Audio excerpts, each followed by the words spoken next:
काशी में प्रताप मुकुंद नाम का राजा राज करता था। उसका बजमुकुट नाम का एक बेटा था। एक दिन राजकुमार दीवान के लड़के को साथ लेकर शिकार खेलने जंगल गया। घूमते घूमते उन्हें तालाब मिला। उसके पानी में कमल खिले थे और हंस खिलोल कर रहे थे। किनारे पर घने पेड़ थे जिन पर पक्षी चहचहा रहे थे। दोनों मित्र वहां रुक गए और तालाब के पानी में हाथ मुंह धोकर ऊपर महादेव के मंदिर पर गए। घोड़े को उन्होंने मंदिर के बाहर बांध दिया। वह मंदिर में दर्शन करके बाहर आए तो देखते क्या है कि तालाब के किनारे राजकुमारी अपनी सहेलियों के साथ स्नान करने आई है। दीवान का लड़का तो वही एक पेड़ के नीचे बैठ रहा, पर राजकुमार से ना रहा गया। वह आगे बढ़ गया। राजकुमारी ने उसकी और देखा तो वह उस पर मोहित हो गया। राजकुमारी भी उसकी तरफ देखती रही। फिर उसने किया क्या कि जूड़े में से कमल का फूल निकला, कान से लगाया, दांत से कुतरा, पैर के नीचे दबाया और फिर छाती से लगा। अपनी सखियों के साथ चली गई। उसके जाने पर राजकुमार निराश हो गया। अपने मित्र के पास आया और सब हाल सुना कर बोला, मैं इस राजकुमारी के बिना नहीं रह सकता, पर मुझे ना तो उसका नाम मालूम है ना ठिकाना, वह कैसे मिलेगी। दीवान के लड़के ने कहा, राजकुमार आप इतना घबराएं नहीं, वह सब कुछ बता गई है। राजकुमार ने पूछा, कैसे। वह बोला, उसने कमल का फूल सिर से उतारकर कानों से लगाया तो उसने बताया कि मैं कर्नाटक की रहने वाली हूँ। दांत से कुतरा तो इसका मतलब था कि मैं दत्तबाट राजा की बेटी हूँ। पांव से दबाने का अर्थ है कि मेरा नाम पद्मावती है। और छाती से लगाकर उसने बताया कि तुम मेरे दिल में बस गए हो। इतना सुना था कि राजकुमार खुशी से फूल उठा। बोला, अब मुझे कर्नाटक देश में ले चलो। दोनों मित्र वहां से चल दिए। घूमते फिरते शहर किनारे दोनों कई दिन बाद वहां पहुंचे। राजा के महल के पास गए तो एक बुढ़िया अपने द्वार पर बैठी चरखा कटती मिली। उसके पास जाकर दोनों घोड़े से उतर पड़े और बोले, हम सौदागर हैं, हमारा सामान पीछे आ रहा है, हमें रहने को थोड़ी जगह दे दो। उनकी शक्ल सूरत देखकर और बात सुनकर बुढ़िया के मन में ममता उमड़ पड़ी और बोली, बेटा तुम्हारा घर है, जब तक जी में आए रहो। दोनों वहीं ठहर गए। दीवान के बेटे ने उससे पूछा, तुम क्या करती हो, तुम्हारे घर में कौन कौन है, तुम्हारी गुजर कैसे होती है। बुढ़िया ने जवाब दिया, बेटा मेरा एक बेटा है जो राजा की चक्री में है। मैं राजा की बेटी पद्मावती की धाय थी, बुई हो जाने से अब घर में रहती हूँ। राजा खाने पीने को दे देता है। दिन में एक बार राजकुमारी को देखने महल में जाती हूँ। राजकुमार ने बुढ़िया को कुछ धन दिया और कहा, कल तुम वहां जाओ तो राजकुमारी से कह देना कि जेठ सुदी पंचमी को तुम्हें तालाब पर जो राजकुमार मिला था वहां गया है। अगले दिन जब बुढ़िया राजमहल गई तो उसने राजकुमार का संदेश उसे दे दिया। सुनते ही राजकुमारी ने गुस्सा होकर हाथों में चंदन लगाकर उसके गाल पर तमाचा मारा और कहा, मेरे घर से निकल जा। बुढ़िया ने आकर हाल राजकुमार को सुनाया। राजकुमार हक्का बक्का रह गया। तब उसके मित्र ने कहा, राजकुमार आप घबराएं नहीं, उसकी बातों को समझिए। उसने 10 उंगलियां सफेद चंदन में मारी। इसका मतलब यह है कि अभी 10 रोज चांदनी के हैं। उनके बीतने पर मैं अंधेरी रात में मिलेगी 10 दिन के बाद। बुढ़िया ने फिर राजकुमारी को खबर दी तो इस बार उसने केसर के रंग में 3 उंगलियां डुबोकर उसके मुंह पर मारी और कहा, भाग यहां से। बुढ़िया ने आकर सारी बात सुनाई। राजकुमार चौक से व्याकुल हो गया। दीवान के लड़के ने समझाया, इसमें हैरान होने की क्या बात है। उसने कहा है कि मुझे मासिक धर्म हो रहा है 3 दिन और ठहरो। 3 दिन बीतने पर बुढ़िया फिर वहां पहुंची। इस बार राजकुमारी ने उसे फटकार कर पश्चिम की खिड़की से बाहर निकाल दिया। उसने जाकर राजकुमार को बता दिया। सुनकर दीवान का लड़का बोला, मित्र, उसने आज रात को तुम्हें उस खिड़की की राह बुलाया है। खुशी से राजकुमार उछल पड़ा। समय आने पर उसने बुढ़िया की पोशाक पहनी, इत्र लगाया, हथियार बांधे। दोपहर रात बीतने पर वह महल में जा पहुंचा और खिड़की में से होकर अंदर पहुंच गया। राजकुमारी वहां तैयार खड़ी थी।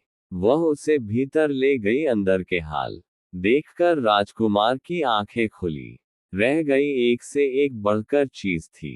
रात भर राजकुमार राजकुमारी के साथ रहा। जैसे ही दिन निकलने को आया कि राजकुमारी ने राजकुमार को छुपा दिया और रात होने पर फिर बाहर निकाल लिया। इस तरह कई दिन बीत गए। अचानक एक दिन राजकुमार को अपने मित्र की याद आई। उसे चिंता हुई कि पता नहीं उसका क्या हुआ होगा। उदास देखकर राजकुमारी ने कारण पूछा तो उसने बता दिया। बोला, मेरा बड़ा प्यारा दोस्त है, बड़ा चतुर है, उसकी होशियारी से तो तुम मुझे मिल पाए हो। राजकुमारी ने कहा, मैं उसके लिए बढ़िया बढ़िया भोजन बनवाती हूँ, तुम उसे खिलाकर तसल्ली देकर लौट आना, खाना साथ में लेकर। राजकुमार अपने मित्र के पास पहुंचा।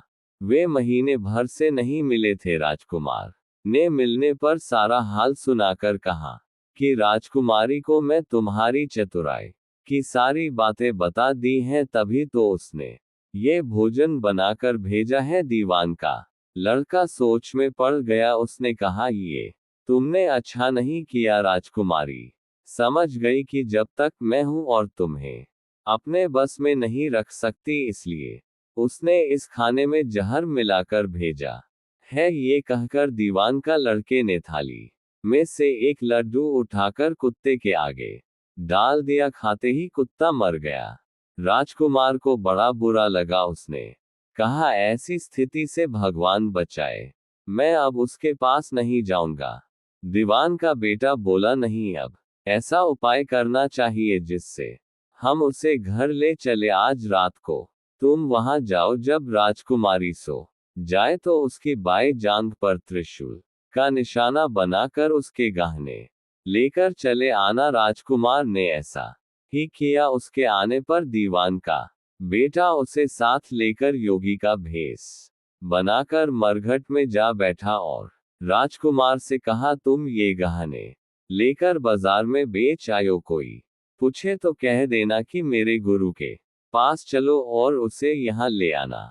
राजकुमार गहने लेकर शहर गया और महल के पास एक सुनार को उन्हें दिखाया। देखते ही सुनार उन्हें पहचान लिया और कोतवाल के पास ले गया। कोतवाल पूछा तो उसने कह दिया कि मेरे गुरु ने मुझे दिए हैं। गुरु को भी पढ़वा लिया गया। सब राजा के सामने पहुंचे। राजा ने पूछा, योगी महाराज, गहने आपको कहां से मिले? योगी बने दीवान के बेटे ने कहा, महाराज, मैं मसान में काली 14 को डाकिनी मंत्र सिद्ध कर रहा था कि डाकिनी आए। मैंने उसके गहने उतार लिया और उसकी बाएं जांघ में त्रिशूल का निशान बना दिया। इतना सुनकर राजा महल में गया और उसने रानी से कहा कि पद्मावती की बाएं जांघ पर देखो कि त्रिशूल का निशान तो नहीं है। रानी देखा तो राजा को बड़ा दुख हुआ। बाहर आकर वह योगी को एक और ले जाकर बोला, महाराज, धर्मशास्त्र में खोटी स्त्रियों के लिए क्या दंड है? योगी ने जवाब दिया, राजन, ब्राह्मण, गांव, स्त्री, लड़का और अपने आश्रम में रहने वाले से कोई खोट काम हो जाए तो उसे देश निकाल दे देना चाहिए। ये सुनकर राजा ने पद्मावती को डोली में बिठाकर जंगल में छुड़वा दिया। राजकुमार और दीवान का बेटा तो ताक में बैठे ही थे।